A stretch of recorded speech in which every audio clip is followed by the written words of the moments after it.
ಸಮೃದ್ಧಿ ಮಂಜುನಾಥ್ ಎಲ್ಲ ತಾಲೂಕು ಮಟ್ಟದ ಅಧಿಕಾರಿಗಳೇ, ಈ ಜನಾಂಗದ ಮುಖಂಡರುಗಳೇ, ಎಲ್ಲ ಸಂಘ ಸಂಸ್ಥೆಗಳ ಅಧ್ಯಕ್ಷರು, ಪದಾಧಿಕಾರಿಗಳು, ಸದಸ್ಯರುಗಳೇ, ಹಾಗೂ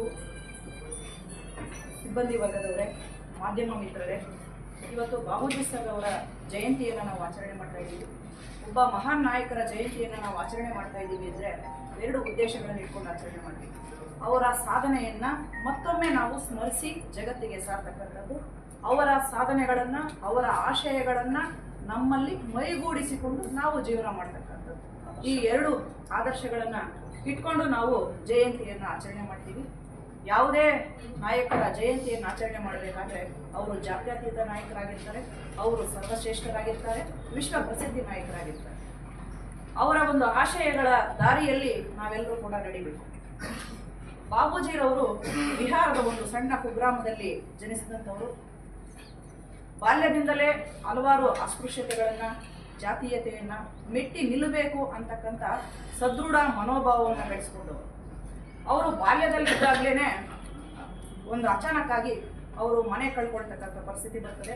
ಅಂಥ ಸಂದರ್ಭದಲ್ಲಿ ಒಬ್ಬ ಬ್ರಾಹ್ಮಣ ಶಿಕ್ಷಕರು ಅವರಿಗೆ ನೆರವಾಗ್ತಾರೆ. ಆ ಬ್ರಾಹ್ಮಣ ಶಿಕ್ಷಕರೇ ಅವ್ರ ಮನೆಯಲ್ಲಿ ಇಟ್ಕೊಂಡು ಇವ್ರಿಗೂ ಇವರ ತಂದೆಗೆ ಜೀವನ ನಡೆಸೋದಕ್ಕೆ ಒಂದು ಅವಕಾಶ ಮಾಡಿಕೊಡ್ತಾರೆ. ಆ ಒಂದು ಸಣ್ಣ ಸದ್ಭಾವನೆ, ಸಕಾರಾತ್ಮಕ ಭಾವನೆನೇ ನಾನು ಇಡೀ ಭಾರತವನ್ನು ಒಂದು ಮಾದರಿ ದೇಶವನ್ನಾಗಿ ಮಾಡಬೇಕು, ಇಡೀ ಭಾರತದ ಜನತೆಗೆ ನಾನು ಏನಾದರೂ ಮಾಡಬೇಕು ಅಂತಕ್ಕಂಥ ಮನೋಭಾವ. ನಾವು ಸದ್ಭಾವನೆ ಮುಖಾಂತರ ಸೌಮ್ಯ ರೀತಿಯಲ್ಲಿ ಜನರ ಮನಸ್ಸನ್ನು ಬದಲಾವಣೆ ಮಾಡಬೇಕು ಅಂತಕ್ಕಂಥ ತತ್ವವನ್ನು ಅವರು ಆಚರಣೆ ಮಾಡ್ಕೊಂಡು ಬಂದರು. ಇದಕ್ಕೂ ಮೇಲಾಗುವ ಅಂತಕ್ಕಂಥ ಮನಸ್ಸು ಆ ದಾರಿಯಲ್ಲಿ ಹೋದರೆ ಇವರು ಮೊದಲು ನಾವು ಶಿಕ್ಷಣವನ್ನು ಪಡೆದು ರಾಜಕೀಯಕ್ಕೆ ಬಂದು ರಾಜಕೀಯದಲ್ಲಿ ಬದಲಾವಣೆಗಳನ್ನು ಮಾಡ್ಕೊಳ್ಳೋ ಮುಖಾಂತರ ನಾವು ನಮಗಾಗ್ತಕ್ಕಂಥ ಒಂದು ಒಳ್ಳೆ ರೀತಿಯಾದಂಥ ಶಾಸನಗಳನ್ನು ಬದಲಾವಣೆ ಮಾಡಿಕೊಂಡು, ಶಾಸನಗಳನ್ನು ರಚನೆ ಮಾಡಿಕೊಂಡು ನಾವು ಅಭಿವೃದ್ಧಿ ಆಗಬೇಕು ಅಂತಕ್ಕಂಥ ಮನೋಭಾವದಿಂದ ಇವರು ಬೆಳೀತಾ ಬಂದರು. ಒಂದು ಎರಡು ಸಣ್ಣ ಉದಾಹರಣೆಗಳನ್ನು ಹೇಳ್ತೀನಿ. ಇವರು ಸೌಮ್ಯ ರೀತಿ ಹೋರಾಟ ಮಾಡಿ ಯಾವ ರೀತಿ ಜನರ ಮನಸ್ಸನ್ನು ಗೆದ್ದರು ಅನ್ನೋದಕ್ಕೆ ಸಮಯದ ಅಭಾವ ಇರೋದ್ರಿಂದ ಒಂದೆರಡು ಉದಾಹರಣೆ ಹೇಳ್ತೀನಿ. ಇವರು ಸಣ್ಣವರಾಗಿದ್ದಾಗ ಶಾಲೆಗೆ ಹೋದಾಗ ಒಂದು ಎರಡು ಮಡಿಕೆಯಲ್ಲಿ ನೀರಿಟ್ಟಿರ್ತಾರೆ. ಒಂದು ಹಿಂದೂ ಧರ್ಮದವರಿಗೆ, ಇನ್ನೊಂದು ಮುಸ್ಲಿಮರಿಗೆ. ಬಾಬೂಜಿ ಅವರಿಗೆ ಬಾಯಾರಿಕೆ ಆಗ್ತದೆ, ಕುಡಿಯಕ್ಕೆ ಹೋಗ್ತಾರೆ. ಫಸ್ಟ್ ಮಡಿಕೆಯಲ್ಲಿ ಬಾಬೂಜಿ ಅವರಿಗೆ ನೀರು ಕೊಡೋದಿಲ್ಲ, ಅದು ಹಿಂದೂಗಳು ಇಟ್ಟಿರೋದು, ಕುಡಿಬಾರ್ದು. ಇನ್ನೊಂದು ಮಡಿಕೆಯಲ್ಲಿ ಎತ್ಕೊಳಕ್ಕೆ ಹೋಗ್ತಾರೆ, ಅದು ಮುಸ್ಲಿಂ ಅವ್ರಿಗೆ ಇಟ್ಟಿರೋದು, ಅದನ್ನು ಕುಡಿಬಾರ್ದು. ಬಾಬೂಜಿ ಅವರು ತಕ್ಷಣ ಪ್ರತಿಭಟನೆ ಮಾಡಲಿಲ್ಲ, ಆವೇಶಕ್ಕೊಳಗಾಗಲಿಲ್ಲ, ಉದ್ವೇಗಕ್ಕೊಳಗಾಗಲಿಲ್ಲ. ಅವರು ಮಾಡಿದ್ದು ಮಾರನೇ ದಿನ ಬಂದು ಕಲ್ಲಿನಿಂದ ಎರಡು ಮಡಿಕೆ ತೂತಿಟ್ಬಿಟ್ರು. ಎಲ್ಲ ಸುರಿದೋಯ್ತು ನೀರು. ಯಾರು ಅಂದರೆ ಸೌಮ್ಯ ರೀತಿಯಿಂದ ಹೋರಾಟ ಮಾಡಿದ್ರು. ತಕ್ಷಣ ಅವರು ಅಬ್ಬರಿಸಲಿಲ್ಲ, ಉದ್ವೇಗಕ್ಕೊಳಗಾಗಲಿಲ್ಲ, ತಾಳ್ಮೆಯಿಂದ ಬಂದು ಎರಡು ದಿನಾನು ಮಡಿಕೆಯಿಂದ ನೀರು ಬಿಟ್ಬಿಟ್ರು. ನೀರೆಲ್ಲ ಚೆಲ್ಲೋಯ್ತು, ಯಾರೂ ಕುಡಿಯೋಕ್ಕಾಗಲಿಲ್ಲ. ಆಗ ಅವರು ಶಿಕ್ಷಕರೇ ಹೇಳ್ತಾರೆ, ಈ ಫಸ್ಟ್ ಮಡಿಕೆಯಲ್ಲಿ ಇರ್ತಕ್ಕಂಥ ನೀರನ್ನು ಬಾಬೂಜಿ ಅವ್ರಿಗೆ ಕುಡಿಯಕ್ಕೆ ಕೊಡಿ ಅಂತ. ಅಂದರೆ ಎಷ್ಟು ಸೌಮ್ಯ ರೀತಿಯಿಂದ ಯಾವುದೇ ಒಂದು ಇದಿಲ್ದಿರಾನೆ ಅವರು ಗದ್ದಲ ಮಾಡ್ತೀರಾ ಜನರ ಮನಸ್ಸನ್ನು ಪರವರ್ತಿಸಿದ್ರು. ಅವರು ಇನ್ನೊಂದು ಉದಾಹರಣೆ ಹೇಳ್ತೀನಿ. ಮೆಟ್ರಿಕ್ನಲ್ಲಿ ಅವರು ಫಸ್ಟ್ ಕ್ಲಾಸಲ್ಲಿ ಪಾಸ್ ಆದಮೇಲೆ ಬನಾರಸ್ ವಿಶ್ವವಿದ್ಯಾಲಯದಲ್ಲಿ ಸೀಟ್ ಸಿಗುತ್ತೆ ಅವರಿಗೆ. ಅಲ್ಲೋಗ್ತಾರೆ. ಅಲ್ಲೋದಾಗ ನಮ್ಮ ಮದನ್ ಮಹಳವಿ ಅವರು ಅವರಿಗೆ ಇದು ಕೊಡಬೇಕು, ಸ್ಕಾಲರ್ಶಿಪ್ ಕೊಡಬೇಕು. ಜಾತಿ ಆಧಾರದ ಮೇಲೆ ಸ್ಕಾಲರ್ಶಿಪ್ ಕೊಡೋಂಗಿದ್ರೆ ನನಗೆ ಕೊಡಬೇಡಿ, ನಾನೊಬ್ಬ ಬ್ರಿಲಿಯಂಟ್ ಸ್ಟೂಡೆಂಟು, ನಾನು ಚೆನ್ನಾಗಿ ಓದ್ತಾ ಇದ್ದೀನಿ, ಆ ಒಂದು ಇದ್ರ ಮೇಲೆ ನನಗೆ ಸ್ಕಾಲರ್ಶಿಪ್ ಕೊಡೋಂಗಿದ್ರೆ ಕೊಡಿ ಅಂತ ಹೇಳ್ತಾರೆ. ಅವ್ರು ಏನು ಮಾಡ್ತಾರೆ, ಜಾತೀಯತೆ ಆಧಾರದ ಮೇಲೆ ಇವ್ರು ಕೊಡೋದಿಲ್ಲ.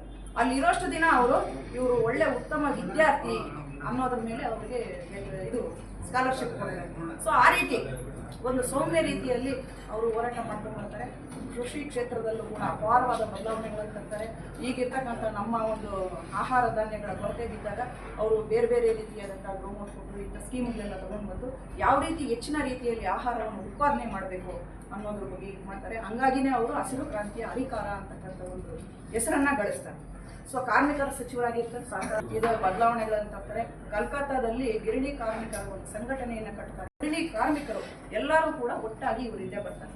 ಸೊ ಆ ಸಂಘಟನಾ ಶಕ್ತಿ, ಆ ಒಂದು ಚತುರತೆ, ಆ ಒಂದು ಚೈತನ್ಯವನ್ನು ನೋಡಿ ಕಾಂಗ್ರೆಸ್ ಅವರು ಇವ್ರಿಗೆ ಆಹ್ವಾನ ಕೊಡ್ತಾರೆ, ನೀವು ಬನ್ನಿ ಕಾಂಗ್ರೆಸ್ಗೆ ಸೇರ್ಕೊಳ್ಳಿ, ನಾವು ಯಾವುದೋ ದೇಶಕ್ಕೆ ಹೋಗಿ ಒಂದು ಒಳ್ಳೆ ಉತ್ತಮ ಬದಲಾವಣೆಗಳನ್ನು ತರೋಣ ಅಂತ.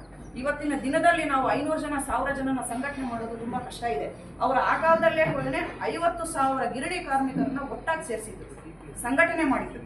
ಅಂದರೆ ಅವರ ಸಂಘಟನಾ ಚಾತುರ್ಯತೆ ಯಾವ ಮಟ್ಟಕ್ಕಿತ್ತು ಅನ್ನೋದನ್ನು ನಾವು ಗಮನಿಸ್ಬೋದು. ಸೊ ಎಲ್ಲ ಒಂದು ಕ್ಷೇತ್ರಗಳಲ್ಲೂ ಕೂಡ ಅವರು ಉತ್ತಮವಾದ ಬದಲಾವಣೆಗಳನ್ನು ತರೋದಕ್ಕೆ ಆಗ್ಲಿಂದಾನೇ ಹೋರಾಟ ಮಾಡ್ಕೊಂಡು ಬಂದಿದ್ದಾರೆ. ಇನ್ನೊಂದು 1942 ಕ್ವಿಟ್ ಇಂಡಿಯಾ ಚಳವಳಿ ನಡೆಯುತ್ತೆ. ಆಗಲೂ ಕೂಡ ಅವರು ಹೋರಾಟ ಮಾಡಿ ಜೈಲಿಗೂ ಸೇರಿರ್ತಾರೆ, ಜೈಲು ಪಾಲಾಗಿದ್ರು ಒಂದಷ್ಟು ದಿನ. ಮತ್ತೆ ನಾನಂತರ ಮತ್ತೆ ಅಂಬೇಡ್ಕರ್ ಅವರ ಆಶಯ ಏನಿತ್ತು, ಮೀಸಲಾತಿಗಾಗಿ ಹೋರಾಟ ಮಾಡ್ತಕ್ಕಂಥದ್ದು. ಅಂಬೇಡ್ಕರ್ ನಂತರ ಮೀಸಲಾತಿಗಾಗಿ ಕೊನೆಯವರೆಗೂ ಹೋರಾಟ ಮಾಡ್ತಕ್ಕಂಥ ಮಹಾನ್ ನಾಯಕರು ಬಾಪೂಜಿ ಅವರೇ ನಮಗೆ ಮೀಸಲಾತಿಯನ್ನು ಕೊನೆಯವರೆಗೂ.